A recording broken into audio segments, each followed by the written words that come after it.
présent de la femme dans la communauté. La femme est une créature que Dieu a créée pour l'homme, pour accompagner l'homme. Les femmes, nous les aimons tous. Elles contribuent énormément à notre bonheur. Mais le problème en Afrique est que on n'a pas vraiment su éduquer nos femmes. Parce que la femme est comme aussi un enfant pour l'homme. La femme est aussi un enfant pour l'homme. C'est à l'homme d'éduquer les femmes. Si on n'éduque pas les femmes, le désordre qu'elles pourront faire va gravement nous influencer dans notre communauté. Vous voyez aujourd'hui comment les femmes veulent, une seule femme veut par exemple gérer 3 hommes, 4 hommes, 5 hommes à la fois. Et qu'est-ce qui se passe? Les hommes se font du mal, ils se cognent les têtes, ils s'entretuent, des divisions, tout ça. Pourquoi? Parce que on n'a pas éduqué les femmes.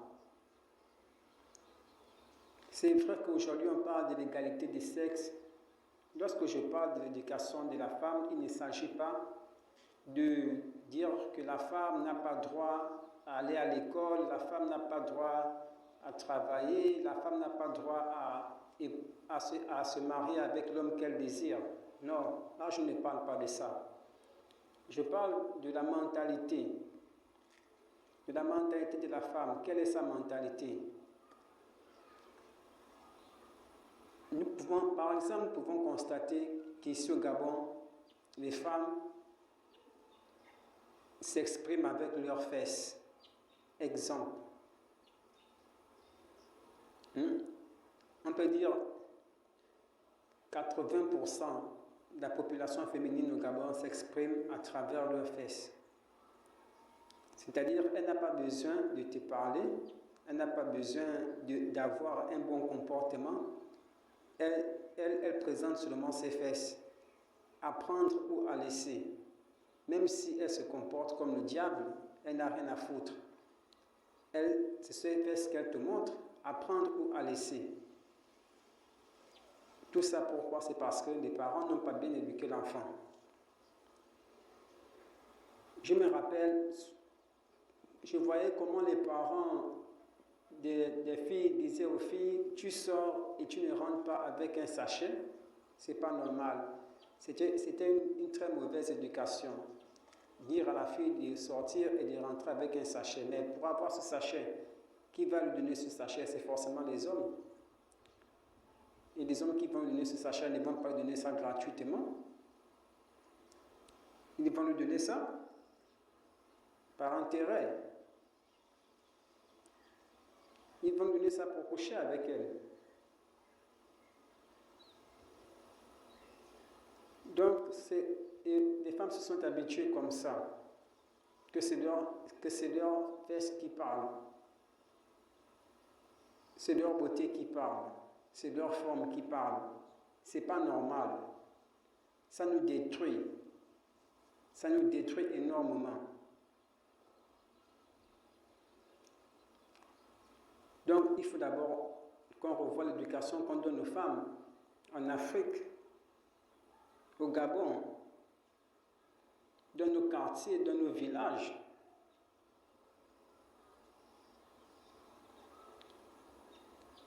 Maintenant, parlons de la communauté.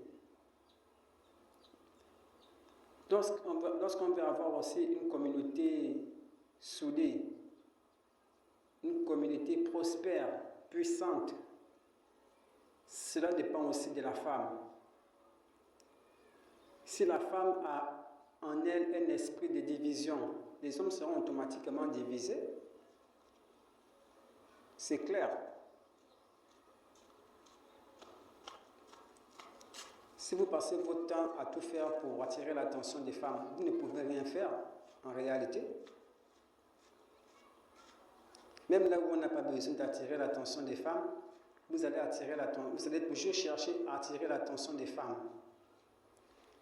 Imaginez-vous sur un terrain de football.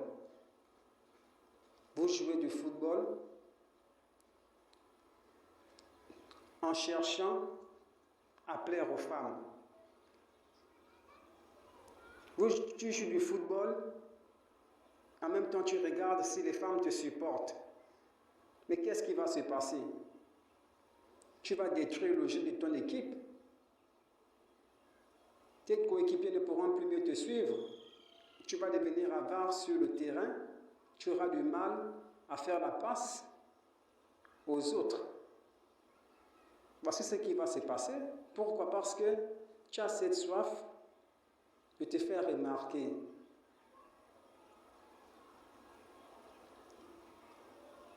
Vous voyez combien de fois l'éducation est très importante dans une communauté. Donc, même lorsque vous êtes en guerre,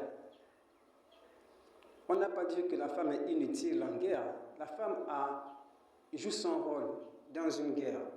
Son rôle est de motiver les hommes, leur donner la force, l'énergie, la détermination de gagner la guerre, les encourager.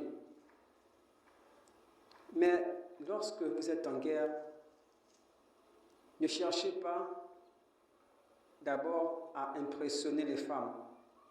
Concentrez-vous sur la guerre que vous faites. Et les femmes, vous aussi, arrêtez de distraire les hommes lorsqu'ils sont en guerre. Arrêtez de chercher d'abord vos intérêts lorsqu'ils sont en guerre. Vous allez trouver vos intérêts lorsque vos hommes vont gagner la guerre. Arrêtez de chercher la place de reine, la place de princesse pendant que vos hommes sont encore en guerre. Ça, ce sont des choses que vous allez rechercher après que vos hommes aient gagné la guerre.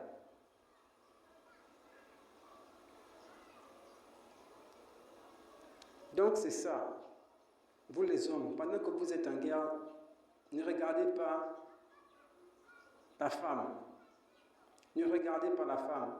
Parce que si vous regardez la femme pendant que vous êtes en guerre, vous ne pouvez pas vous concentrer sur votre guerre. Vous allez vous cogner les têtes entre vous. Donc vous allez d'abord vous faire la guerre entre vous-même. Et ensuite l'ennemi vient vous achever. C'est clair. Parce que la femme, en quelque sorte, on appelle Babylone. Babylone, ça signifie la porte des démons, donc la porte des ennemis. Donc c'est à vous-même de mettre vos femmes à leur place. C'est à vous-même de les éduquer. Éduquer les femmes, si vous ne les éduquez pas. C'est le désordre. Et ce désordre vous influence. Ça vous empêche de réaliser des choses.